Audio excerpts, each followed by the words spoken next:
Konnichiwa minasama, Annie des, bienvenue sur ma chaîne. Aujourd'hui, c'est une capsule flash parce que aujourd'hui, vers l'heure du midi, en pleine campagne électorale, parce qu'ici au Japon, on est en campagne électorale, c'est l'équivalent des législatives pour la France. Donc, l'ancien premier ministre du Japon, Shinzo Abe, a été abattu en pleine rue dans la ville de Nara. Pour l'instant, là, il est en fin d'après-midi. On ne sait pas trop qu'est-ce qui se passe. On ne sait pas si il est décédé, mais en tout cas, il est bien sûr à l'hôpital et plongé dans le coma. Ses chances, son pronostic vital est très engagé, donc les chances de survie, je veux dire, qui reviennent à la vie ou normale est vraiment très mince, donc il peut rester longtemps en réanimation. Mais pour l'instant, on n'en sait pas plus, donc probablement qu'ils vont essayer de l'opérer et tout ça. Pour ce qui est du tireur, on ne sait pas grand-chose. Tout ce qu'on sait, c'est que c'est une personne qui n'a rien à voir avec le crime organisé et que c'est une personne qui n'a aucun antécédent psychiatrique. Donc, c'est un ancien militaire. C'est tout ce qu'on sait. Aucun antécédent psychiatrique et aucun, autrement dit, pas de casier judiciaire. Donc, ce qui est assez spécial aussi, il a juste visé l'ex-premier ministre. Il n'a pas attaqué personne d'autre. C'était très bien organisé. Selon les témoignages, la personne qui a tiré n'avait pas l'air de quelqu'un qui était, autrement dit, dérangé ou sous l'effet d'alcool ou de stupéfiants. Donc, personne totalement normale. Et comme je dis, il n'a blessé absolument personne. Et il n'a pas vraiment résisté quand... c'est sûr que oui, mais... bon, je m'excuse, c'est mon chat. Il fait très chaud et tout le monde a chaud. Donc... oui. Donc, c'est ça. Donc, oui, c'est spécial parce que disons que cette semaine, ça fait quand même beaucoup, hein. Vous savez, hier, aux États-Unis, il y a eu le grand symbole du nouvel ordre mondial qui a été complètement rasé, qui a été premièrement victime de... je sais pas, d'un engin explosif ou un truc comme ça, dans la nuit, et le lendemain matin, ils l'ont rasé. Il y a Bojo, le clown, qui a décidé de donner sa démission. Et ce qui se passe maintenant au Japon, vous savez, aussi dans d'autres pays, il y a des émeutes, là, les agriculteurs, tout ça aussi, c'est en train il y a beaucoup de choses aussi qui se passent aux États-Unis aussi, énormément, ils n'en parlent pas forcément. Donc, j'ai décidé de faire cette capsule-là parce que je ne sais pas si vraiment ils vont en parler dans les médias.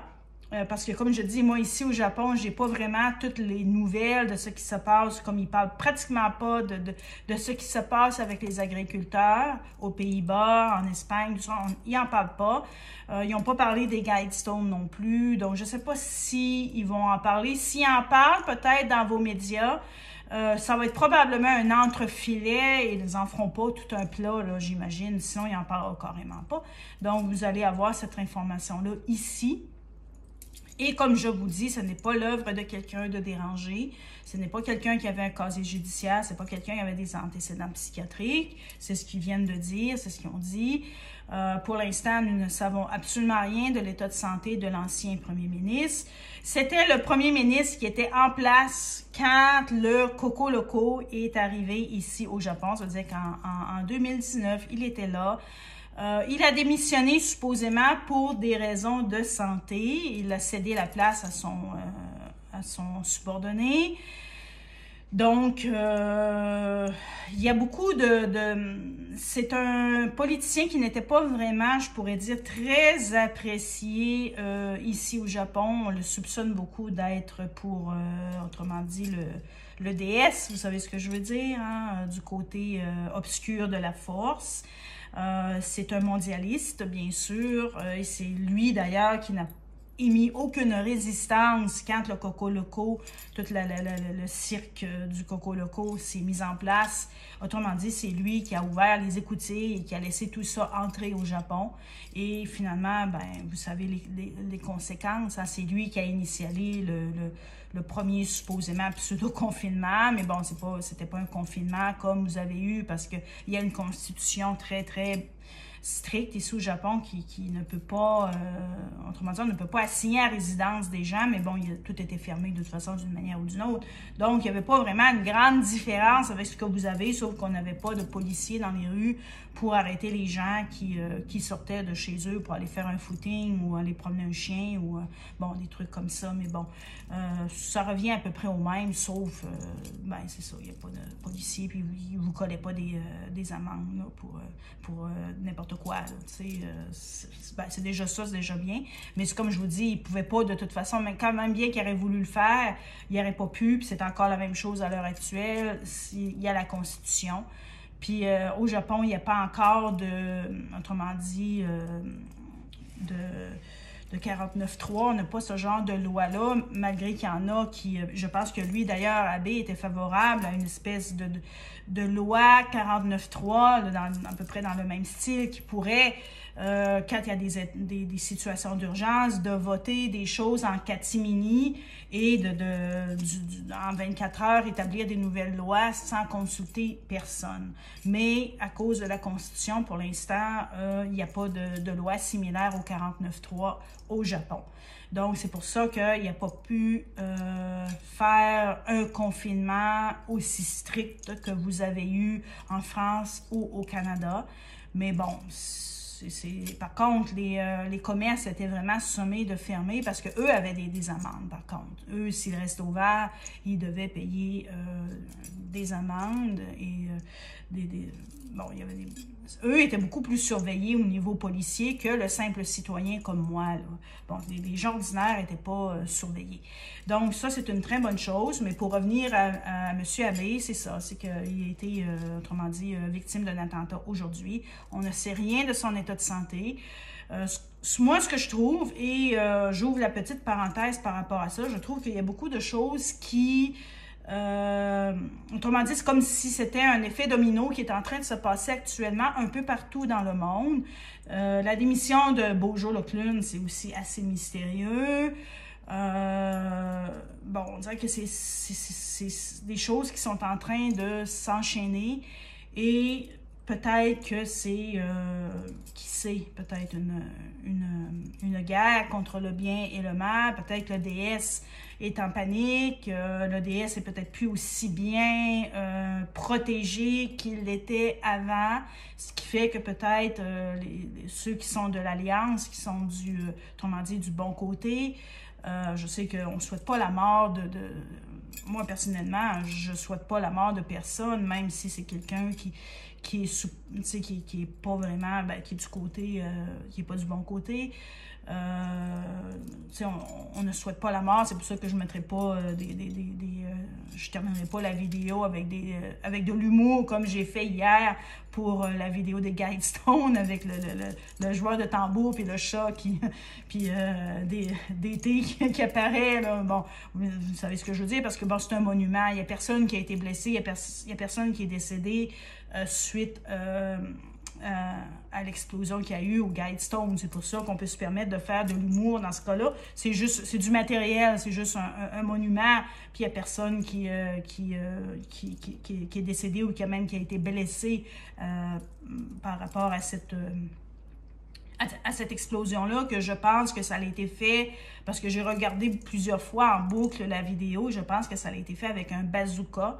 Parce que de toute façon, s'il y aurait eu quelqu'un, parce que ça, les Guidestone étaient surveillés 24 heures sur 24 avec des caméras de surveillance. Donc, s'il y avait quelqu'un qui aurait été placé, autrement dit, un dispositif, une grenade ou peu importe, une bombe, n'importe quoi, ben il aurait vu. Donc, même si la personne elle aurait été masquée ou peu importe, habillée avec une cagoule, bon, c'était quand même risqué, mais j'ai pas vu de vidéo comme de quoi qu'il y avait quelqu'un cagoulé qui est allé porter qui est allé, autrement dit, installer un dispositif explosif en dessous des Guidestones. C'est vraiment quelque chose qui semble partir du sol et qui est, autrement dit, qui a été fait avec un arme d'assaut, genre bazooka ou je sais pas quoi, à distance d'une voiture. Il y a bien une vidéo, ils ont bien vu une voiture suspecte de couleur grise partir très vite après. Donc, c'est probablement que le tir est parti de là. Ce qui est tout à fait, je pense que ça a été très bien organisé. Ça aussi, je ne pense qu'ils ne sont pas prêts de trouver le suspect. Pour ce qui est du Japon, ben, le suspect est toujours arrêté, mais j'ai bien l'impression qu'il va s'enfermer dans un mutisme. Et on ne saura pas grand-chose, autrement dit, du pourquoi de son acte. Et comme je vous expliquais, la façon dont ça a été fait avec une précision de chirurgien. Il n'y a personne qui s'est douté de rien. Il n'y a personne d'autre qui a été blessé. Il n'y a pas eu autrement dit, c'était pas une tuerie. Hein?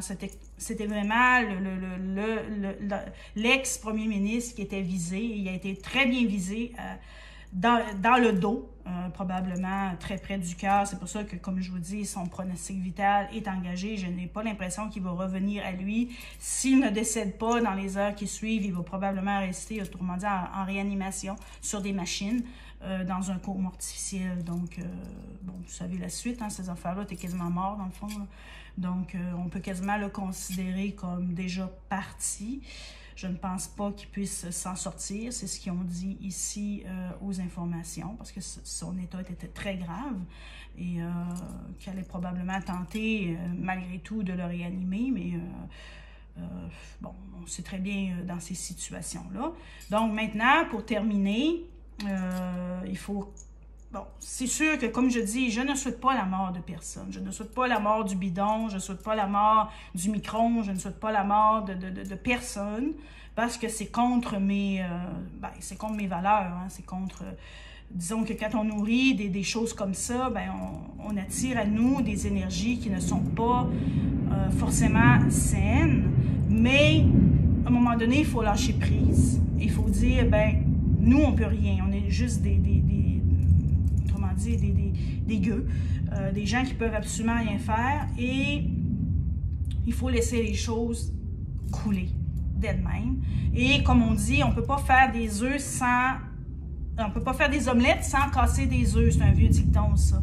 Donc, malheureusement, il risque d'avoir des choses qui vont arriver prochainement, qui ne sont pas forcément très positive, mais à un moment donné, pour avancer, probablement qu'il n'y a peut-être pas d'autre solution, malheureusement, que d'avoir ces sacrifices-là.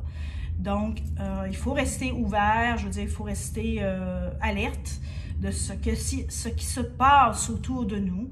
Et moi, je ne crois pas au hasard. Je trouve que ça fait des sacrées coïncidences depuis quelques temps. Donc, je ne pense pas que c'est juste une série autrement dit, d'événements qui ont aucun rapport entre eux. Je pense que c'est toute une série d'événements qui sont en lien ensemble, même si on ne voit pas forcément, même s'ils ne vont pas le dire, ils n'ont pas été dire ça non plus, ils n'ont pas parlé d'alliance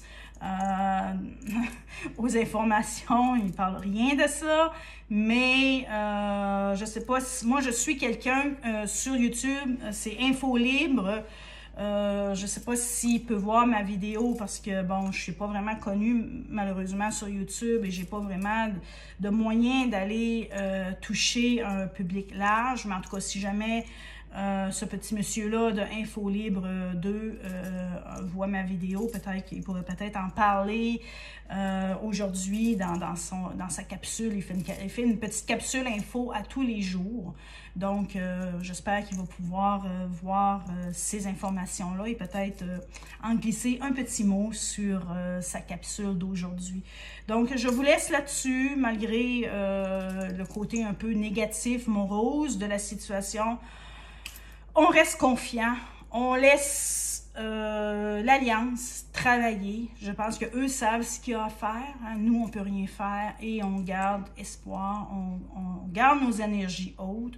On ne sombre pas dans la peur et dans les autrement dit, dans les idées négatives. Hein? Donc, je pense que là, il y a un grand nettoyage qui se fait et c'est comme ça qu'il faut voir les choses et ne pas toujours voir le côté négatif, même si ça peut être des événements très dramatiques quand il y a mort d'homme, comme on dit. Hein? Comme hier, ben bon, c'est une démission.